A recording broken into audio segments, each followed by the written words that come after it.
تمام تعریفیں اللہ تعالیٰ کے لیے ہیں جو بہت ہی مہربان نہایت رحم کرنے والا ہے،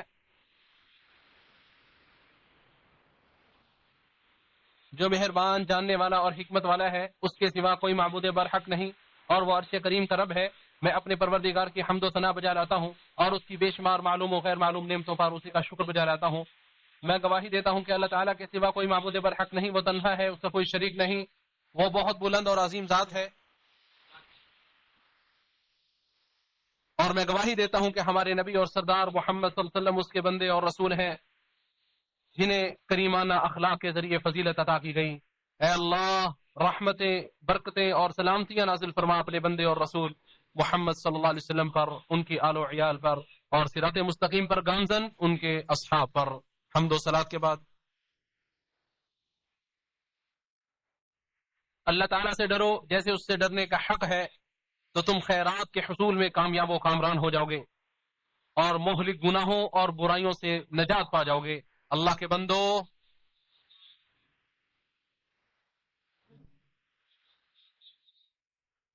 اس مہربان پروردگار کی طرف سے مومنوں کے لیے کیا ہی عظیم خوشخبریاں ہیں، جو ذات کامل ترین کلمات والی اور کبھی وعدہ خلافی نہیں کرنے والی۔ اور خوشخبریاں تب ہی وقوع پذیر ہوتی ہیں جب ان کی شرائط اور ان کی شروط کو پورا کیا جائے۔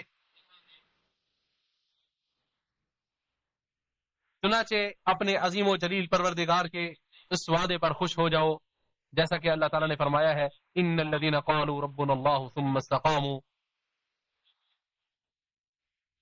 تتنزل عليهم الملائكة ألا تخافوا ولا تحزنوا وأبشروا بالجنة التي كنتم توعدون نحن أولياؤكم في الحياة الدنيا وفي الآخرة ولكم فيها ما تشتهي أنفسكم ولكم فيها ما تدعون۔ بے شک وہ لوگ جنہوں نے کہا ہمارا پروردگار اللہ ہے، پھر خوب قائم رہے، ان پر فرشتے اترتے ہیں کہ نہ ڈرو اور نہ غم کرو، اور اس جنت کے ساتھ خوش ہو جاؤ جس کا تم وعدہ دیے جاتے تھے۔ ہم تمہارے دوست ہیں دنیا کی زندگی میں اور آخرت میں بھی، اور تمہارے لیے اس میں ہر وہ چیز ہے جو تمہارے دل چاہیں گے، اور ہر وہ چیز جو تم مانگو گے۔ یہ بے حد بخشنے والے نہایت مہربان کی طرف سے مہمانی ہے۔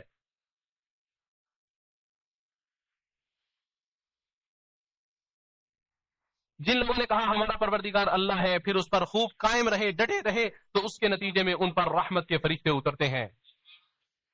اور مومنوں کا یہ کہنا کہ ہمارا پروردگار ہمارا رب اللہ ہے، اس میں زبان سے اقرار بھی داخل ہے اور دل سے تصدیق بھی شامل ہے، جیسا کہ اللہ تعالیٰ نے ارشاد فرمایا، ربنا اننا سمعنا منادیا ینادی للایمان ان آمنوا بربکم فآمنا۔ اے ہمارے پروردگار، بے شک ہم نے ایک آواز دینے والے کو سنا جو ایمان کے لیے آواز دے رہا تھا کہ اپنے پروردگار پر ایمان لے آؤ، تو ہم ایمان لے آئے۔ اور زبان سے اقرار اور دل سے اعتقاد کی بنیاد ہی عمل صالح پر استقامت سے حاصل ہوتی ہے۔ اللہ تعالیٰ کے فرمان ثم استقاموا، پھر وہ ڈٹے رہے، اس سے مراد ایمان ہے، اور ایمان زبان سے اقرار کرنے، دل سے اعتقاد رکھنے اور جسمانی اعضاء سے عمل کرنے کا نام ہے۔ استقامت بہت عظیم چیز ہے، جس کا سب سے اعلیٰ مقام یہ ہے کہ انسان اللہ تعالیٰ کے فرائض، واجبات اور مستحبات کی ادائیگی کرتا رہے اور حرام و مکروہ اشیاء و اعمال سے دوری اختیار کرتا رہے، اور اس پر پھر ہمیشگی بھی اختیار کرے، جیسا کہ اللہ تعالیٰ نے اپنے پیغمبر کو اس کا حکم دیتے ہوئے ارشاد فرمایا، فاستقم كما امرت ومن تاب معك ولا تطغوا انه بما تعملون بصير۔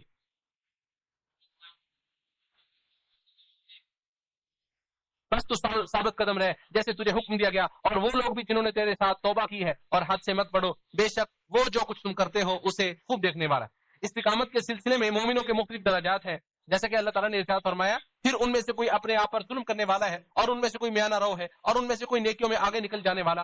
اللہ کے حکم سے یہ بہت بڑا فضل ہے۔ ہمیشگی کے باغات جن میں وہ داخل ہوں گے، ان میں انہیں سونے کے کنگن اور موتی پہنائے جائیں گے، اور ان کا لباس ان میں ریشم ہوگا۔ اہل ایمان جب اس دار فانی سے دار بقا کی جانب منتقل ہو رہے ہوتے ہیں، تو اس وقت ان کی استقامت کے بدلے میں فرشتے یہ کہتے ہیں، اللہ تخافوا ولا تحزنوا، نہ خوف کھاؤ اور نہ غم کرو۔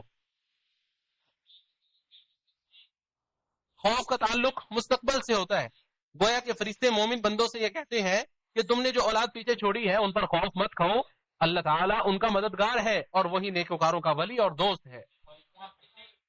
ولا تحزنوا میں حزن و غم کا تعلق ماضی سے ہے کہ جو کچھ گزر گیا ہے اس پر خوف مت کھاؤ، غم کے بادل چھٹ گئے اور آئندہ کبھی نہیں منڈلائیں گے. یہ استقامت اختیار کرنے پر ہی خوشخبری ہے کہ مستقبل میں امن و امان نصیب ہوگا اور ماضی کا حزن و ملال کبھی دوبارہ نہیں آئے گا. اور فرشتے انہیں مزید کہتے ہیں وَأَبْشِرُوا بِالْجَنَّةِ الَّتِي كُنتُمْ تُوعَدُونَ.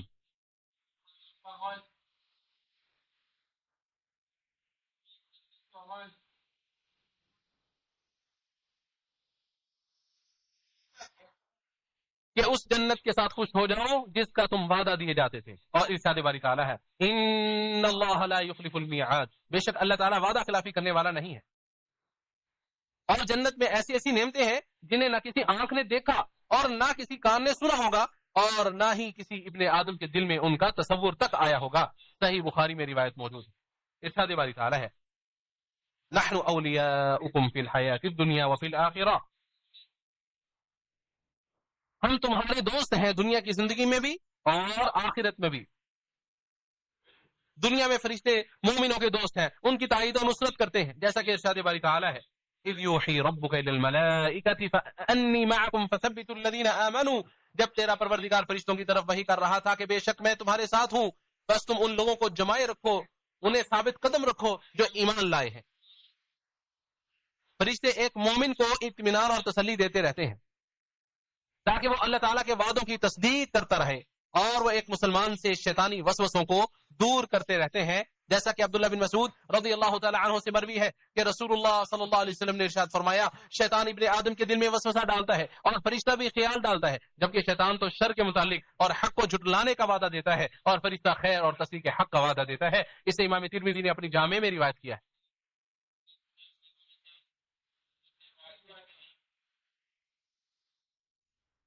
اسی طرح فرشتے مومن بندوں کے بھی دوست ہیں جو دنیا میں انہیں شیطانوں کے شر سے بھی محفوظ رکھتے ہیں، جیسے کہ اللہ تعالیٰ کا ارشاد ہے لہو معقبات من بین یدیہ ومن خلفہ یحفظونہ من امر اللہ. ترجمہ، اس کے لیے اس کے آگے اور اس کے پیچھے یکے بعد دیگرے آنے والے کئی پہرے دار ہیں جو اللہ کے حکم سے اس کی حفاظت کرتے ہیں. اسی طرح فرشتے مومن بندوں کے دوست ہیں جو دنیا میں ہر خیر و نیکی کے کام انجام دینے میں ہمیشہ مومن بندے کے ساتھ ہوتے ہیں، اور اسی طرح آخرت میں بھی وہ ان کے دوست ہوں گے، جیسا کہ اللہ تعالیٰ کا ارشاد ہے وَالْمَلَائِكَةُ يَدْخُلُونَ عَلَيْهِم مِّن كُلِّ بَابٍ سَلَامٌ عَلَيْكُمْ بِمَا صَبَرْتُمْ فَنِعْمَ عُقْبَى الدَّارِ. اور فرشتے ہر دروازے میں سے ان پر داخل ہوں گے، سلام ہو تم پر اس کے بدلے میں جو تم نے صبر کیا، سو اچھا ہے اس گھر کا انجام. اللہ تعالیٰ کے حکم سے فرشتوں کے ذریعے مومنوں کے لیے بشارتیں یکے بعد دیگرے آتی رہتی ہیں اور ایک دوسرے سے بڑھ کر آتی ہیں. اس آیت میں ان کے لیے آخری بشارت یہ بیان کی گئی ہے وَلَكُمْ فِيهَا مَا تَشْتَهِي أَنفُسُكُمْ وَلَكُمْ فِيهَا مَا تَدَّعُونَ نُزُلًا مِّن غَفُورٍ رَّحِيمٍ. اور بہشت میں تمہارے لیے ہر وہ چیز موجود ہے جس کو تمہارا دل چاہے اور تم جو وہاں مانگو گے وہی ملے گا، بخشنے والے نہایت رحم کرنے والے کی طرف سے یہ مہمانی ہے. یعنی آپ کے لیے جنت میں ہر وہ چیز میسر ہوگی جس کی آپ خواہش کریں گے، بلکہ خواہش و امید سے زیادہ آپ کو ہر وہ چیز ملے گی، ہر آپ کی فرمائش پوری ہوگی جس کی آپ فرمائش کریں گے. یہ گناہوں کو بخشنے والے اور مومنوں پر رحم کرنے والے پروردگار کی جانب سے مہمان نوازی ہے. عربی زبان میں نزل اس کو کھانے کو کہتے ہیں جو بطور خاص مہمانوں کے لیے تیار کیا جاتا ہے. اسی سے ملتی جلتی ایک آیت اللہ تعالیٰ کا یہ فرمان بھی ہے ان الذين قالوا ربنا الله ثم استقاموا فلا خوف عليهم ولا هم يحزنون اولئك اصحاب الجنه خالدين فيها جزاء بما كانوا يعملون. بے شک جنہوں نے کہا کہ ہمارا پروردگار اللہ ہے پھر اسی پر جمے رہے، بس ان پر نہ کوئی خوف ہے اور نہ وہ غمگین ہوں گے، یہی بہشتی ہیں، یہی جنتی ہیں، ان میں ہمیشہ رہیں گے ان کے اعمال کے بدلے میں جو وہ کیا کرتے تھے. نبی کریم صلی اللہ علیہ وسلم کی بڑی بڑی ہدایات و تعلیمات میں سے ایک وہ عظیم وصیت ہے جو در حقیقت پورے دین پر مشتمل ہے. آپ صلی اللہ علیہ وسلم کا سفیان بن عبداللہ صحابی رسول سے یہ کہنا، یہ فرمانا کہ کہو میں اللہ پر ایمان لے آیا اور اس پر ثابت قدم رہو، استقامت اختیار کرو. اسے امام مسلم نے روایت کیا ہے. ایک مسلمان کے لیے کیا ہی اچھا ہے کہ وہ نیک کاموں کو انجام دینے کے بعد ان عظیم آیتوں کو ہمیشہ یاد رکھے، اللہ تعالیٰ سے خیر کی امید رکھتے ہوئے اور اس سے ڈرتے ہوئے، تاکہ اللہ تعالیٰ اس پر رحم کرے اور اس پر اسے اپنے عذاب سے بچا لے. مسلمان اپنے عمل میں استقامت اختیار کرنے کے اعتبار سے الگ الگ درجے میں ہوتے ہیں.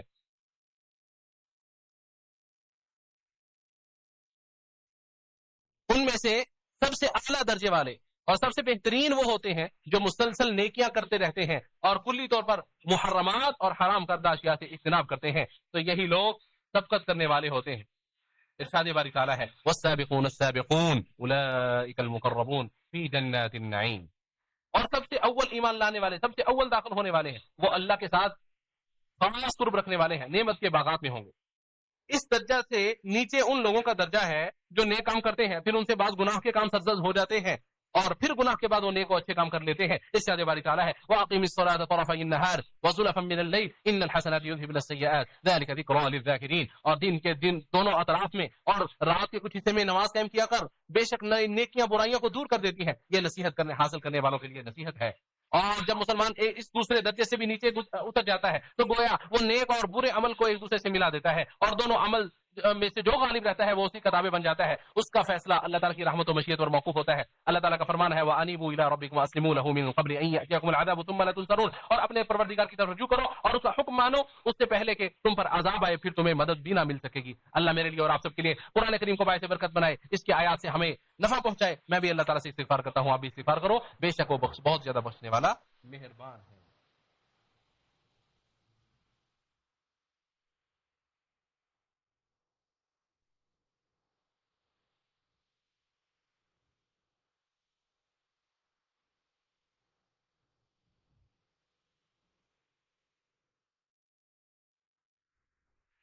تمام تعریفیں اللہ تعالیٰ کے لیے ہیں جو متقی لوگوں کو عزت بخشتا ہے اور خواہشات کے پیچھے چلنے والوں کو ذلیل و رسوا کر دیتا ہے، اور میں گواہی دیتا ہوں کہ اللہ تعالیٰ کے سوا کوئی معبود برحق نہیں، اسی کے لیے اچھے اچھے نام اور بلند ترین صفات ہیں، اور میں گواہی دیتا ہوں ہمارے نبی و سردار محمد صلی اللہ علیہ وسلم اس کے بندے اور برگزیدہ رسول ہیں۔ اے اللہ تو اپنے بندے اور رسول محمد صلی اللہ علیہ وسلم، ان کی آل اور تمام صحابہ اکرام پر درود و سلام اور برکت نازل فرما۔ حمد و صلات کے بعد لوگوں، اللہ تعالیٰ کے پسندیدہ کام انجام دے کر اللہ تعالیٰ سے ڈرو اور اس کے حرام کردہ کاموں سے دور رہ کر اس کا تقوی اختیار کرو، تو اس کی خوشنودی اور جنت تم حاصل کرنے میں کامیاب ہو جاؤ گے۔ اللہ تعالیٰ کا ارشاد ہے من جاء بالحسنة فله عشر امثالها ومن جاء بالسيئة فلا يجزى الا مثلها وهم لا يظلمون۔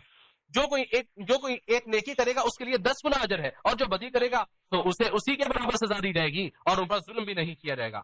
یہ آیت اس بات کی دلیل ہے کہ جو کوئی نیک عمل کرے اور ان اعمال کو ضائع کرنے والے امور سے بچاؤ اختیار کرے تو اسے اس پر 10 گنا ثواب ملتا ہے۔ لہذا آپ خیر و بھلائی کے کاموں کو انجام دیں، حرام کردہ کاموں سے اجتناب کریں، اور نبی کریم صلی اللہ علیہ وسلم کی اس وصیت پر عمل کریں کہ آپ نے فرمایا تم جہاں کہیں بھی ہو اللہ تعالیٰ سے ڈرتے رہا کرو، اور کوئی گناہ اگر سرزد ہو جائے گناہ کے بعد نیکی کر لیا کرو جو اسے مٹا دے گی، اور لوگوں سے حسن اخلاق سے پیش آیا کرو۔ اسے امام احمد نے اپنی مسند میں اور امام ترمذی نے اپنی جامع میں روایت کیا ہے۔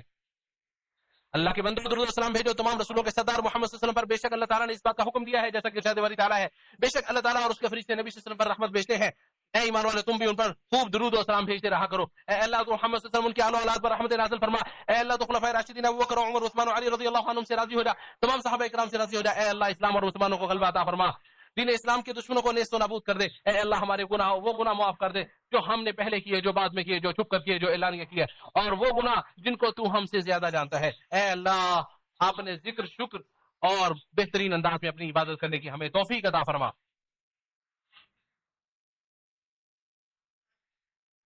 اے اللہ تمام معاملات میں ہمارا انجام بہترین فرما، دنیا کی رسوائی اور آخرت کے عذاب سے ہمیں بچا لے۔ اے اللہ ہم تجھ سے ہر طرح کی بھلائی کا سوال کرتے ہیں، جلد وصول ہونے والی ہو یا دیر سے ملنے والی ہو، جس کو ہم جانتے ہیں یا نہیں جانتے ہیں، اور ہر برائی سے ہم تیری پناہ چاہتے ہیں، جلدی آنے والی ہو یا دیر سے، جسے ہم جانتے ہیں یا نہیں جانتے۔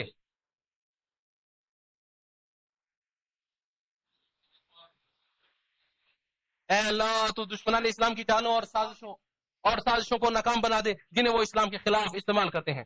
اے اللہ ہمیں اور ہماری اولادوں کو شیاطین سے محفوظ فرما۔ اے اللہ ہمارے بیماروں کو شفا عطا فرما، قرض داروں کے قرض عطا فرما، اتار دے۔ اے اللہ ہمارے مردہ اور فوت شدہ مسلمانوں، اے اللہ ہمارے فوت شدگان کی پر رحم فرما۔ اے اللہ اس مبارک ملک کی حفاظت فرما، اس مبارک ملک کی سرحدوں کی حفاظت فرما۔ اللہ اس مبارک ملک کی فوج کی حفاظت فرما۔ اے اللہ اس ملک کے قائدین کو جس میں اسلام اور مسلمانوں کی شان و عزت ہے ان کاموں کی توفیق عطا فرما۔ اے اللہ تو خادم حرمین شریفین اے اللہ تو خادم حرمین شریفین کو ہر اس کام کی توفیق دے جس سے تو پسند کرتا ہے اور جس سے تو راضی ہوتا ہے اور جس میں خیر و بھلائی مضمر ہے، اور ہر نیک کام میں ان کی مدد فرما، اور ان کے ذریعے تو اپنے دین کی مدد فرما، اور انہیں صحت و عافیت عطا فرما۔ اے اللہ تو ولی عہد کو ہر اس کام کی توفیق دے جس سے تو پسند کرتا ہے اور جس سے تو راضی ہوتا ہے اور جس میں خیر و بھلائی مضمر ہے۔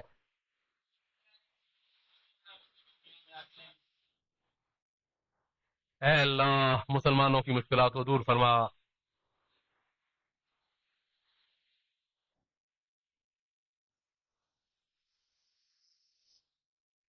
اے اللہ مسلمانوں کی مشکلات دور فرما، فلسطین کے مسلمانوں کی مشکلات کو بھی دور فرما، اے سب سے زیادہ رحم کرنے والے، اے اللہ، اے تمام جہانوں کے پالنہار اللہ، اہل فلسطین کی تمام پریشانیاں مشکلات کو دور کر دے۔ اللہ کے بندو، بے شک اللہ تعالیٰ انصاف، احسان اور رشتے داروں کو مالی تعاون دینے کا حکم دیتا ہے، بے حیائی اور ناپسندیدہ افعال اور سرکشی سے روکتا ہے۔ وہ تمہیں نصیحت کر رہا ہے تاکہ تم نصیحت قبول کرو، لہٰذا اللہ تعالیٰ بزرگوں برتوں کو یاد کرو، وہ تمہیں یاد کرے گا، اور اس کی نعمتوں کا شکریہ ادا کرو، وہ تمہیں مزید نوازے گا۔ جان لو اللہ تعالیٰ کا ذکر بہت بڑی چیز ہے، اور جو کچھ تم کر رہے ہو اللہ تعالیٰ اسے بخوبی جانتا ہے۔